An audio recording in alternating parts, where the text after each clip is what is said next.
ओम शांति। सुनते हैं 31 जनवरी 98 के अव्यक्त बाप दादा के मधुर महावाक्य। आज की अव्यक्त मुरली की टाइटल है पास विद ऑनर बनने के लिए हर खजाने का अकाउंट चेक करके जमा करो। तो आज की मुरली में 4 क्वेश्चन। नंबर 1, कौन सी घंटी आप बच्चों को उठाती है? नंबर 2, बाप दादा को बच्चों की किन बातों पर हंसी आती है? नंबर 3, ब्राह्मणपन की नेचुरल नेचर किसे कहेंगे? लास्ट, बुरे स्वप्न व बुरे ख्यालात क्यों आते हैं? सोने समय बुरे स्वप्न व बुरे ख्यालात क्यों आते हैं? अच्छा, आप सुनते हैं 31 जनवरी 98 की मुरली। तो बाबा की मुरली का टाइटल है पास विद ऑनर बनने के लिए हर खजाने का अकाउंट चेक करके जमा करो। आज बाप दादा हर एक छोटे बड़े चारों ओर के देश विदेश के बच्चों का भाग्य देख हर्षित हो रहे हैं। ऐसा भाग्य सारे कल्प में सिवाय ब्राह्मण आत्माओं के किसी का भी नहीं हो सकता। देवताएं भी ब्राह्मण जीवन को श्रेष्ठ मानते हैं।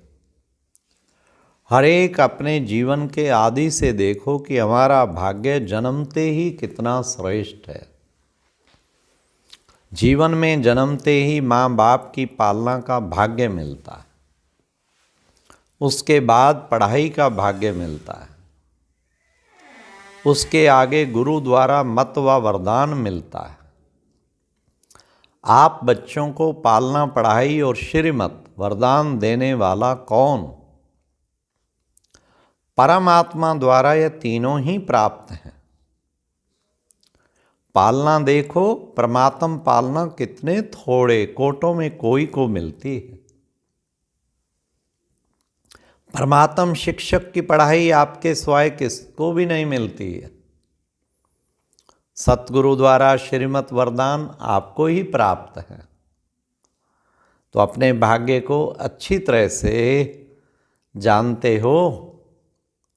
भाग्य को स्मृति में रखते हुए झूलते रहते हो या गीत गाते हो ना, वह मेरा भाग्य है। अमृत वेले से लेकर जब उठते हो तो परमात्म प्यार में लवलीन होकर उठते हो। परमात्म प्यार उठाता है ना।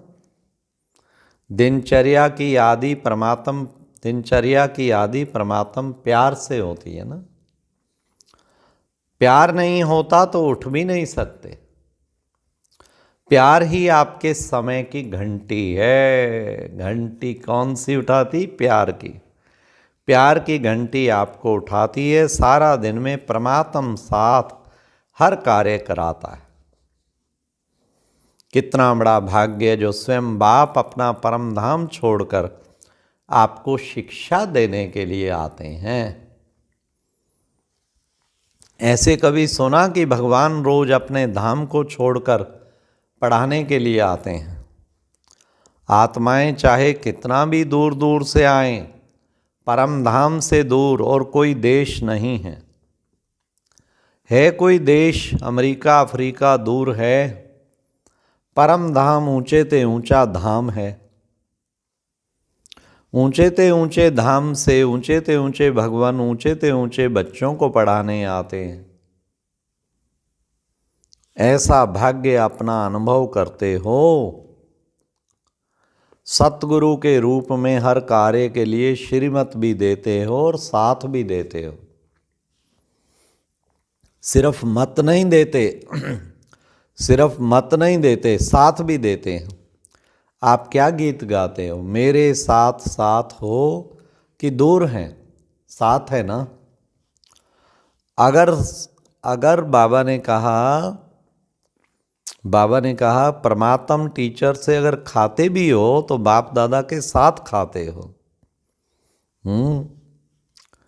अकेले खाते हो तो आपकी गलती है। बाप तो कहते हैं मेरे साथ खाओ। आप बच्चों का भी वायदा है क्या? साथ रहेंगे, साथ खाएंगे, साथ पिएंगे, साथ सोएंगे और साथ साथ चलेंगे। वायदा है ना। सोना भी अकेले नहीं है। अकेले सोते हैं तो बुरे स्वप्न व बुरे ख्यालात स्वप्न में भी आते हैं। लेकिन बाप का इतना प्यार है जो सदा कहते हैं मेरे साथ सो, अकेले नहीं सो। तो उठते हो तो भी साथ, सोते हो तो भी साथ, खाते हो तो भी साथ, चलते हो तो भी साथ। वाह वाह वाह वाह, भगवान साथ हो जाए और क्या चाहिए। हाँ, अगर दफ्तर में जाते हो, बिजनेस करते हो तो भी बिजनेस के आप ट्रस्टी हो लेकिन मालिक बाप है। दफ्तर में जाते हो तो आप जानते हो कि हमारा डायरेक्टर बॉस बाप दादा है। यह तो निमित्त मात्र है, उनके डायरेक्शन से काम करते हैं। कभी उदास हो जाते हो तो बाप फ्रेंड बनकर बहलाते हैं, फ्रेंड भी बन जाता है। कभी प्रेम में रोते हो, आंसू आते हैं तो बाप पहुंचने के लिए भी आ जाते हैं। वाह वाह वाह वाह वाह, कमाल है। पहुंचने के लिए भी आ जाते हैं और आपके आंसू दिल की डिब्बी में मोती समान समा देते हैं। अगर कभी कभी नटखट होके रूठ भी जाते हो, रूठते भी हो तो बहुत मीठा मीठा, लेकिन बाप रूठे हुए को भी मनाने आते हैं। बच्चे कोई बात नहीं, कोई बात नहीं, आगे बढ़ो। जो कुछ हुआ बीत गया, भूल जाओ, बीती सो बीती करो, ऐसे मनाते भी हैं। तो हर दिनचर्या किसके साथ है? बाप दादा के साथ। तो बाप दादा को कभी कभी बच्चों की बातों पर हंसी आती है। जब कहते हैं बाबा आप भूल जाते हो, तो एक तरफ तो कहते हैं कंबाइंड है। कंबाइंड कभी भूलता है क्या? जब साथ साथ है तो साथ वाला भूल सकता है क्या? तो बाबा कहते हैं शाबाश, बच्चों में इतनी ताकत है जो कंबाइंड को भी अलग कर देते हैं। है कंबाइंड और थोड़ा सा माया कंबाइंड को अलग कर देती है। बाप दादा बच्चों का खेल देखते यही कहते हैं, बच्चे अपने भाग्य को सदा स्मृति में रखो। होता क्या है, सोचते हो हाँ मेरा भाग्य बहुत ऊंचा है, लेकिन सोचना स्वरूप बनते हो, स्मृति स्वरूप नहीं बनते। सोचते बहुत अच्छा हो, मैं तो ये हूँ, मैं तो ये हूँ, मैं तो ये हूँ, सुनाते भी बहुत अच्छा हो, लेकिन जो सोचते हो, जो कहते हो, उसका स्वरूप बन जाओ। स्वरूप बनने में कमी पड़ जाती है। हर बात का स्वरूप बन जाओ, जो सोचो वह स्वरूप भी अनुभव करो। सबसे बड़े ते बड़ा है अनुभवी मूर्त। अनादि काल में जब परम धाम में है तो सोचना स्वरूप नहीं, स्मृति स्वरूप है। मैं आत्मा हूँ, मैं आत्मा हूँ, यह भी सोचने का नहीं है, स्वरूप ही है। आदि काल में भी इस समय के पुरुषार्थ का प्रालब्ध स्वरूप है। सोचना नहीं पड़ता मैं देवता हूँ, देवता हूँ, स्वरूप है। तो जब अनादि काल आदि काल में स्वरूप है तो अब भी अंत में स्वरूप बनो। स्वरूप बनने से अपने गुण शक्तियाँ स्वतः ही मर्ज हो जाते हैं। जैसे कोई भी ऑक्यूपेशन वाले जब अपने सीट पर सेट होते हैं तो ऑक्यूपेशन के गुण कर्तव्य ऑटोमेटिकली मर्ज होते हैं। ऐसे आप सदा स्वरूप की सीट पर सेट रहो तो हर गुण, हर शक्ति, हर प्रकार का नशा स्वतः ही मर्ज होगा। मेहनत नहीं करनी पड़ेगी। इसको कहा जाता है ब्राह्मणपन की नेचुरल नेचर, जिसमें और सब अनेक जन्मों की नेचर समाप्त हो जाती है। ब्राह्मण जीवन की नेचुरल नेचर ही गुण स्वरूप, सर्वशक्ति स्वरूप, और जो भी पुरानी नेचर्स हैं वो ब्राह्मण जीवन की नेचर्स नहीं हैं। कहते ऐसे हो कि मेरी नेचर ऐसी है, लेकिन कौन बोलता है? मेरी नेचर, ब्राह्मण व क्षत्रिय व पास्ट जन्म के स्मृति स्वरूप आत्मा बोलती है। तो बाप दादा भाग्य को भी देख रहे हैं, इतना श्रेष्ठ भाग्य, उस भाग्य के आगे बोल अच्छा नहीं लगता। इस बार मुक्ति वर्ष बना रहे हो ना, क्या क्लास कराते हो? मुक्ति वर्ष। तो मुक्ति वर्ष है या 99 में आना है? 98 का वर्ष मुक्ति वर्ष है।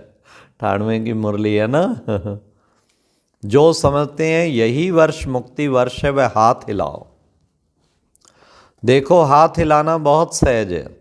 होता क्या है, वायुमंडल में बैठे हो ना, खुशी में झूम रहे हो तो हाथ हिला देते हो, लेकिन दिल से हाथ हिलाओ, प्रतिज्ञा करो।